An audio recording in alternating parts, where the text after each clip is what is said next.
Check. Isang mapagpalang hapon po sa bawat isa. Purihin po ang pangalan ng Panginoon. Welcome po sa afternoon service dito sa Jesus Christ Baptist Church. We praise and thank God. At ramdam na natin ang summer heat. Amen. At napaka-humid na rin at bumalik na sa isang napalaking sauna ang atin hong bansa. Wala kang ginagawa pero pinapawisan ka. Pero papuri sa Panginoon at yan ho ay malaking biyaya sa atin. At kagaya ho ng maraming appreciation sa prayers kayo ng umaga, yung ating buhay, yung ating susunod na hininga, ayan ho ay mga tunay na biyaya ho ng Panginoon. Ilan ho na mga announcements and reminders.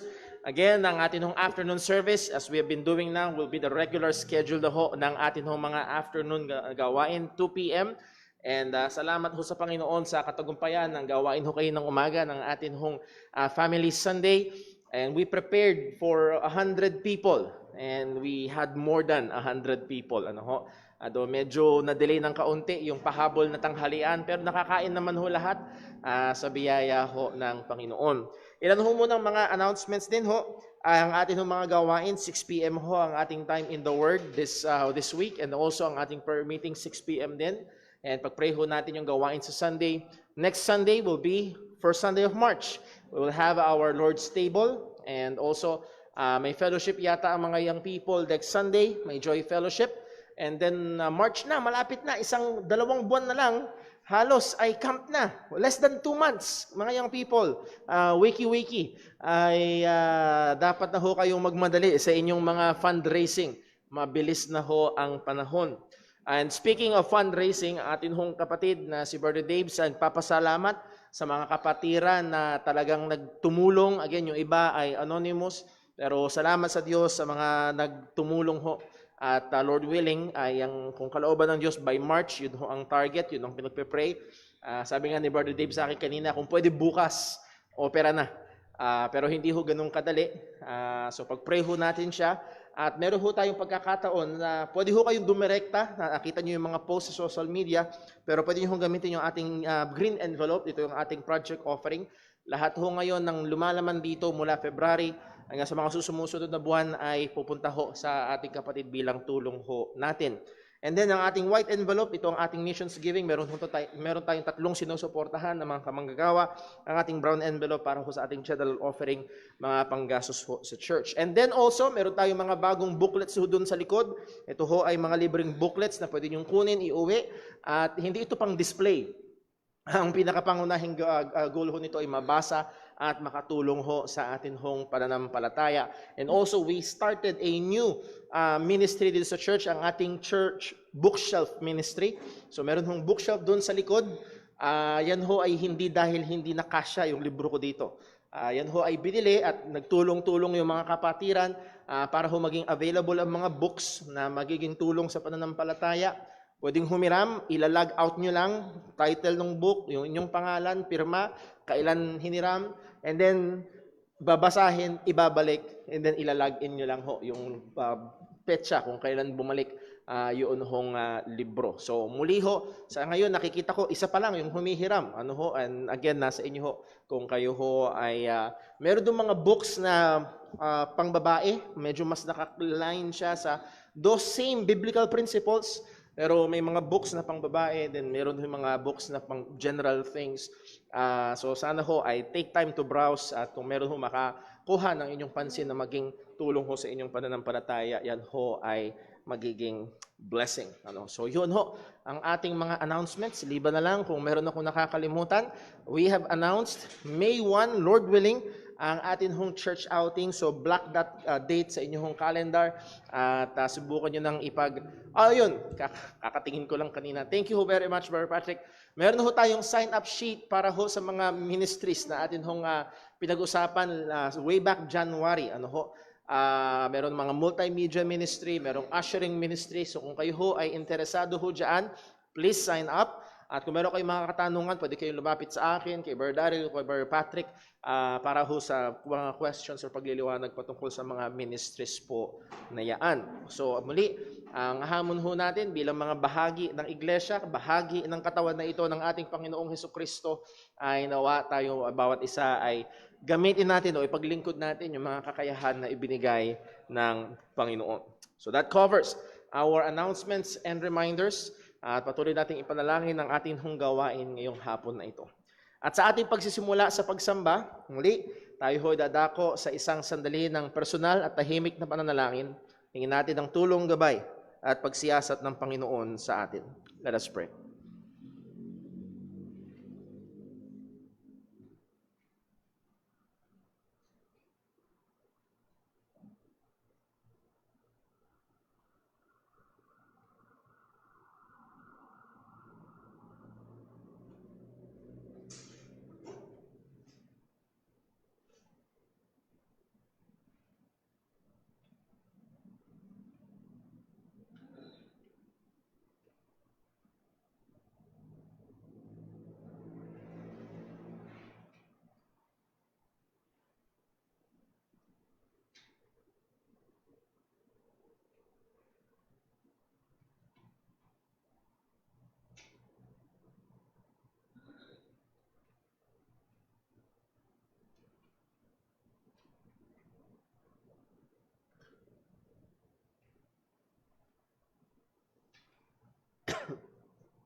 Let us pray. Panginoon naming Diyos, aming Ama sa langit, kami po ay patuloy nagpupuri sa iyo. Nagpapasalamat sa iyong dakilang biyaya na nagligtas sa amin, sa iyong pagmamahal na binigay mo yung bugtong na anak upang siya ang magbayad sa aming mga kasalanan at ang kanyang perpektong katwiran ang ibihis sa amin kung kaya't kami ay naging katanggap-tanggap sa iyong harapan. Tunay, Panginoon, wala kaming ibang inaasahan, hindi ang katwiran na galing sa aming sarili sa pagsunod sa mga kautusan, kundi ang aming tanging pag-asa kung kaya't kami ay may kumpiyansa na uuwi sa iyo, ay dahil kami binihisan ng katwiran ng aming Panginoong Hesukristo. At tunay, lahat ng papuri ay sa iyo lamang, lahat ng pasalamat ay sa iyo lamang. Ngayon, O Diyos, tunay malapat lamang na kami ay magsama-sama bilang nagpapakilala ng mga mananampalataya ng Ebanghelyo, at sama-sama naming purihin, dakilain ang iyong pangalan. At Panginoon, salamat sa patuloy mong pagkakaloob ng aming mga pangangailangan. Salamat, O Diyos, sa mga katugunan sa aming mga panalangin. Salamat, Panginoon, sa mga probisyon. Salamat sa mga pag-iingat na, Panginoon, may mga pagkakataon na hindi namin pansin kung paano mo kami ipinag-aadya sa anumang masama, lalo't higit sa kasalanan. Salamat, O Diyos, sa patuloy mong mga kaparaanan na ginagamit upang patuloy kaming hubugin sa wangis ng aming Panginoong Hesukristo. Salamat, O Diyos, sa iglesia. Salamat sa mga kapatiran. Salamat, Panginoon, sa lahat ng bagay. At nalalaman namin, kagaya ng sinabi ng iyong salita, na lahat ay nangyayari o lahat ng bagay ay sa ikabubuti namin na mga nagmamahal sa iyo. Kaya, Panginoon, ngayong hapong ito, tulungan mo kami na handoon ang kahinaan ng katawan. Narito, Panginoon, ang mga bagay na umaagaw ng aming pansin. O tulungan mo kami na ibigay ang aming buong atensyon sa pagpupuri sa iyo. Nawa sa pag-aawitan, O Diyos, mailuwalhati ka namin. Sa pagkakaloob, O Diyos, mabigyan ka namin ng kagalakan. At sa pakikinig ng iyong salita, lalo ka naming makilala at lalo naming masunod ang iyong kalooban. Ama, muli, lahat ng papuri ay sa iyo lamang. Dalangin namin ito sa ngalan ng aming Panginoong Hesukristo. Amen. Kasay po tayong lahat at tayo po ay umawit sa Panginoon.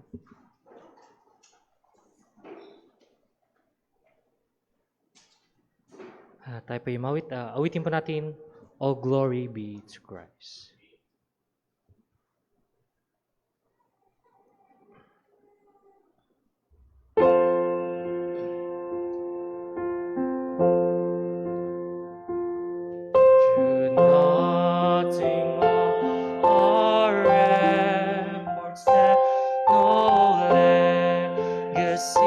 Survive.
Matili po tayo nakatayo.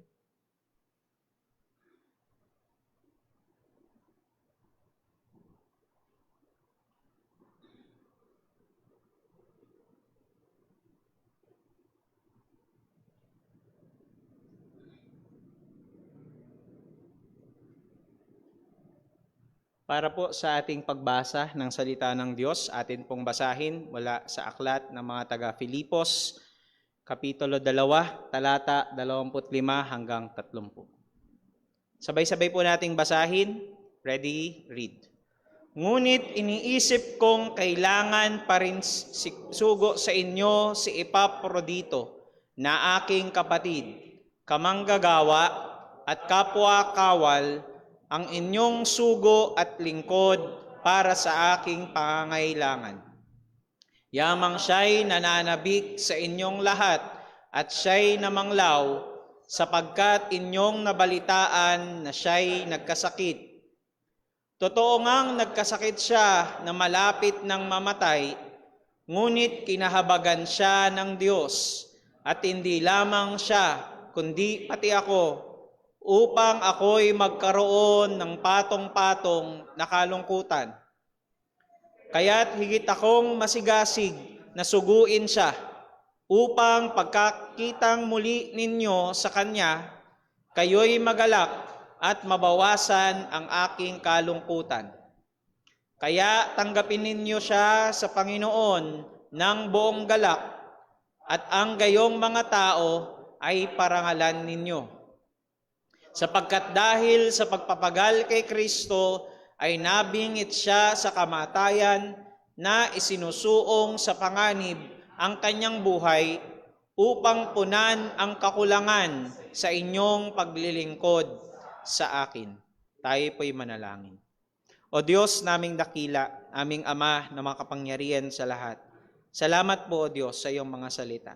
Salamat po, Panginoon, sa mga katotohanan ito na amin pong nabasa magmula sa iyong mga salita.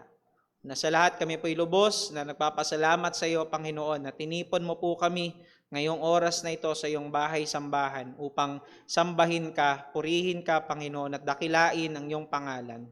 O Diyos, kung meron mang mga kasalanan, karumihan, Panginoon, sa amin pong mga buhay, nawa, O Diyos, ay patawarin mo po kami. Patuloy mo kaming pakalinisin. Nawa, O Diyos, ang aming mga buhay ay maging mabangong samyo na handog namin para sa iyo sa aming pagsamba ngayong oras na ito, Panginoon. O Diyos, salamat po, Panginoon, dahil alam po namin na mayroong Diyos na siyang may hawak ng aming mga buhay. Ikaw, Panginoon, ang may hawak sa amin sa bawat mga bagay na pinagdadaanan namin, mga suliranin man, Panginoon, ang lahat ng ito, alam namin, Panginoon, ay nasa iyong mga kamay. Alam namin, Panginoon, ang kalakasan namin, ang buhay namin, Panginoon, ay nasa mga kamay mo. Salamat, Panginoon, dahil meron po kaming Diyos na mahabagin. Alam namin, Panginoon, ano man yung mga bagay na pinagdadaanan namin, ay meron kaming Diyos na nakahawak, Panginoon, at naroon kasama namin, Panginoon. Kaya kami po ay lubos na nagpapasalamat sa iyo. O Diyos, patuloy po naming dinadalangin sa iyo ang pangangaral ng iyong mga salita. Nawa, Panginoon, ang aming pastor, si Brother Paul, ay patuloy na pagkalooban mo ng karunungan, ng kapangyarihan sa pangangaral ng iyong mga salita. Nawa, Panginoon, gamitin mo ang pangangaral upang maipaunawa sa iyong mga anak ang mga katotohanan na nais mong makita namin at maintindihan at maunawaan namin magmula sa iyong mga salita. Nang sa gayon, Lord, magamit po namin ito para sa lalo pang pagpapabanal mo sa aming mga buhay. At nang sa gayon ay lalo kaming lumakad sa kabanalan mo at katuwiran mo, Panginoon. O Diyos, tulungan mo po kami. Tulungan mo po kami. Buksan mo ang aming mga tainga. Buksan mo ang aming mga puso. Patuloy mong palambutin ang aming mga puso. Kung may mga katotohanan man kami mapag-aralan na maaring taliwas sa mga naunan naming alam, pero ito yung pinaunawa sa amin ng salita ng Diyos. Tulungan mo kami, Lord, na tanggapin ang mga katotohanan ito, Panginoon. Ikaw, O Diyos, ang maitaas sa lahat po ng ito. Ito po ang aming samot dalangin sa matamis at makapangyarihang pangalan ng aming Panginoong Jesucristo. Amen. Maaari na po kayo magsiupo.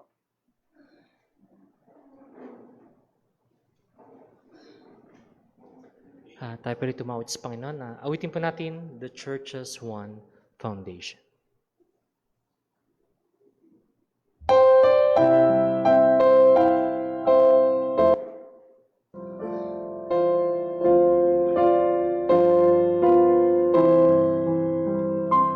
The church's one foundation is Jesus Christ her Lord. She is His new creation by water and the Word. From heaven came and saw her to be His holy bride. With His own blood He bought her, and for her life He died. Elect from every nation, yet one o'er the earth. Her charter of salvation, one Lord, one faith, one word.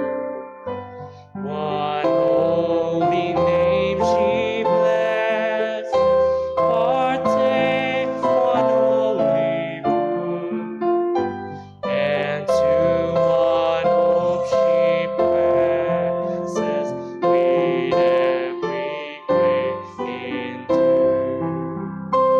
Mid toil and tribulation, and to all of her war, she waits the consummation of His forevermore.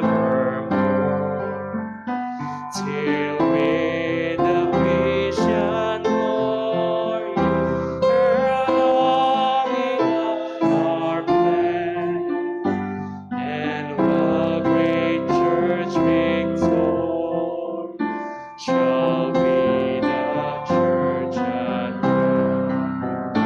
Yet she on earth had beauty, with God the three in one, and mystics with communion with God, whose rest is won.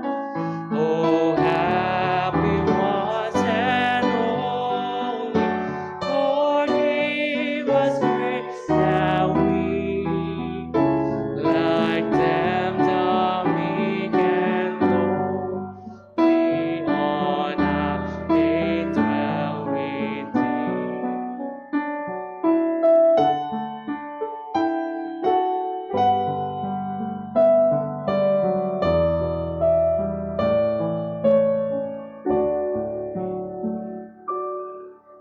Tayo po yung magsayin lahat para po sa ating pagkakaloob.